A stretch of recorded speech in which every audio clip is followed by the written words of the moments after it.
Hi guys, welcome back to my channel. Today's video is going to look a little bit different. You're used to seeing me cooking with Scarlett, but today's is actually going to be a review of 9 fall books we've read so far. So I mentioned a few weeks back in one of my blog posts that I wanted to read 20 rich fall themed books with her. For me, it's not necessarily that the book has to be fiction. I actually really enjoy nonfiction books. So I went through our local library online catalog in order to find these books because unfortunately with COVID, I cannot go in and actually flip through pages. So these are what was available to us, and I've been waiting a couple weeks now for them to come in, and we've finally been able to read a few. It's very easy to see the cover of a book and judge it based on that, especially when it's online. So I wanted to share the inside of these books so that you could see them. So I'll be flipping through a couple of the pages so you have an idea of what these books actually look like. If you are interested in purchasing these books or seeing just a little bit more of my review, you can head over to my blog, myviewofhonastory.com, where this video is meant to accompany that post. The links provided are affiliate links, meaning I just make a very small commission based on the sales very much, and it's at no cost to you. So if you want to support us, we really appreciate it. So without further ado, here are the 9 fall books we have read so far. Of the books I share with you today, this is my number 1 book. I think it's such a sweet story. It has great illustrations, and it's just a story about a little girl who can no longer fit in her coat, but she doesn't want to take it off because her grandma made it for her. And no matter how many times she tries to convince her that she needs a new one, she runs off so that the grandma doesn't make her get a new one. So you see her just kind of journey through where she plays with leaves and grandma says, oh, we're gonna need a new one. She runs off again, as you can see on that page. And then she just goes through a bunch of different little adventures to get away from it. And then in the end of the story, it ends up falling apart and she realizes she's gonna need a new one. So grandma takes advantage and makes her a brand new coat for her to wear while she's sleeping. So you'll have to see what the new coat looks like at the end and what she does with her old one. It's a really sweet story. I totally suggest you either checking it out or purchasing. I would purchase it. 2 on the list is What We Do in Fall. This is a nonfiction book. It's real illustrations, and it's just about common activities that we do as people in fall. So let's take a look at some of the pictures. So here you can see some beautiful photos of trees. It even talks about the difference between autumn and fall and just kind of clarifies that they're the same thing. They're just 2 different terms for the season, and just includes real life photos.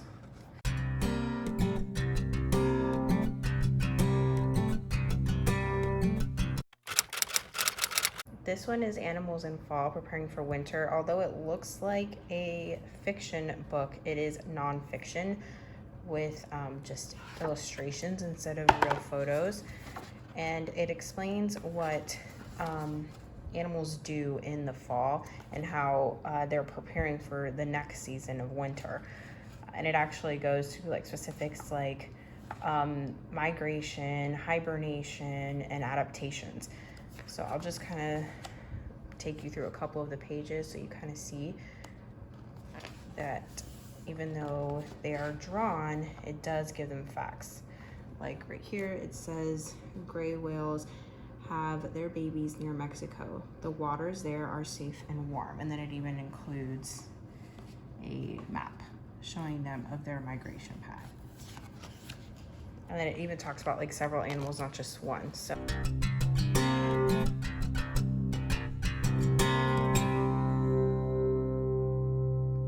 this is a good one for kids who may not be interested in a nonfiction book per se. It gives them that like fictional aspect, but still provides them with information. Next up is Amelia Bedelia's First Apple Pie. You might recognize this from the video that S and I made a few weeks back. The recipe we used actually came from the back of this book. So that's a nice feature. something you can do after you've read. Basically, it's a story of Amelia Bedelia making her first apple pie with her granny, and anything that could go wrong goes wrong. But shockingly enough, Amelia Bedelia, of all people, saves the day. So it's just a cute story. I'm not going to tell you how she saves the day. You'll have to read it yourself. But I like the illustrations in this book. It's a cute story.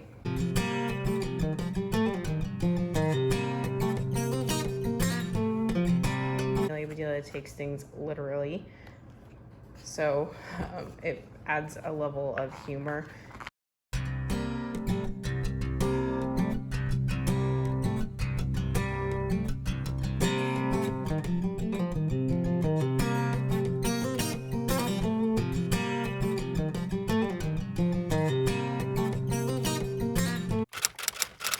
Is What Happens to Leaves in Fall. It's another nonfiction book similar to the book I previously showed, What Do We Do in Fall.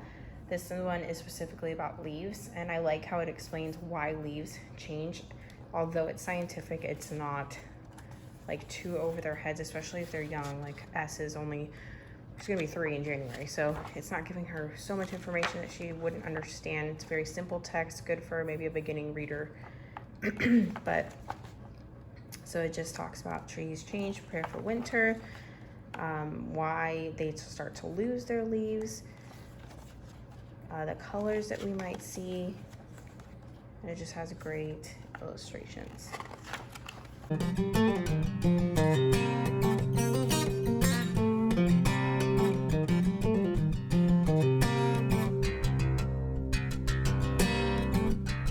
I also like that it mentions evergreens, because that's something I feel like we don't really tend to talk about with kids.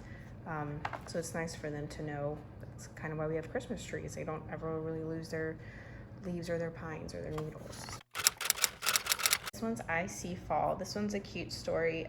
Similar to What We Do in Fall, this story covers things that we tend to do in fall, but it's a fiction version of that book. So cute illustrations, very vivid. It just talks about how we see trees changing colors, we see buses, so again talking about how school is part of the fall season, geese, pumpkins and squirrels, we see costumes, trick-or-treating, we see scarecrows and owls. So just another book that covers the typical topics that, or activities we would see in fall, but in a fiction format. How do you know it's fall? This is a good one because it helps children to understand the signals, things that we see that are occurring, that are a sign to us that fall is coming. And it includes some things that we may not think to cover. For example, the time change or frost being on our plants and our grass in the morning. Just things that, you know, naturally occur as part of the beginning of fall moving into winter. It also has really good vocabulary, and I like how it bolds those words that you would want to talk to your child about. And again, great pictures. It even has some illustrations, like here when it's talking about shorter days. It even talks about like how you can keep a diary, so it has some activity suggestions.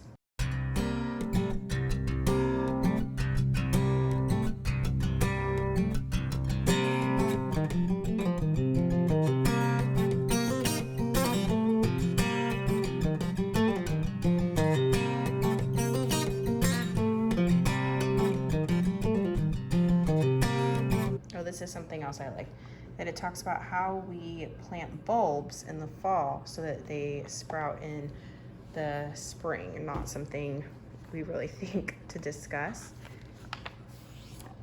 So that's nice that it adds that. And then here at the end of this book, they have a science lab. So it's an activity you can do with your child related to the fall.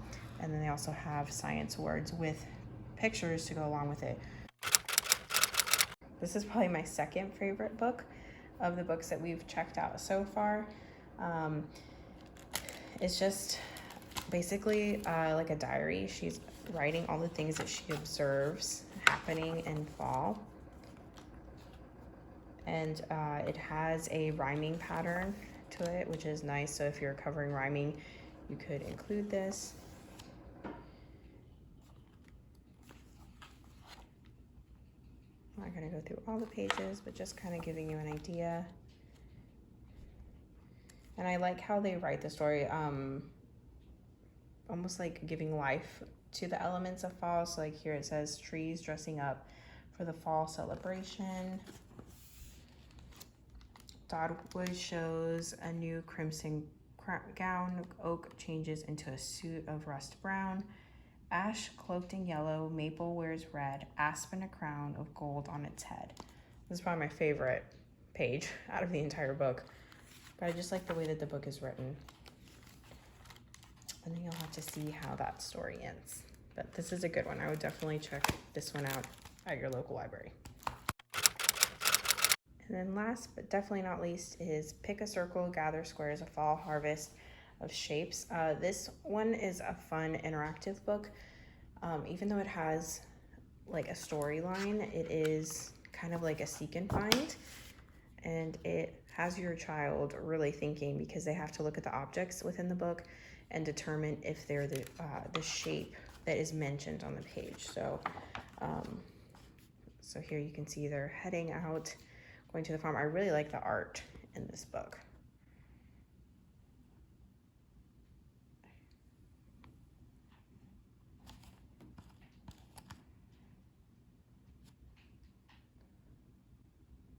It almost has like a 3D effect.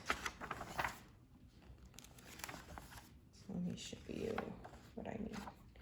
Okay, so like on this page it says, gather ovals, squash and corn, speckled eggs, nest in the barn. So it gives them some examples of ovals within the text, but then there's other things in the picture that are also in the shape of an oval. This picture is in the shape of an oval. The ribbons, the edges of this ribbon also have ovals on them. So it really gets them looking and detailing the photos and getting them to think critically. And it does that for a variety of shapes.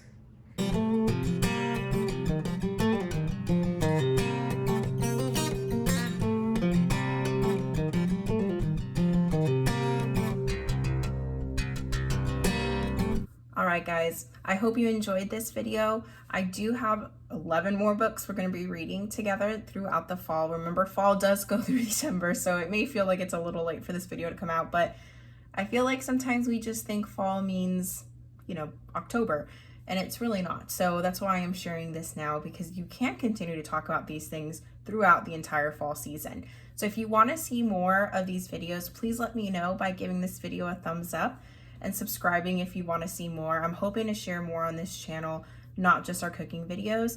I have a couple of things in the works, so I would love for you to follow along our journey. I am going to be homeschooling, so I will be sharing our homeschool haul.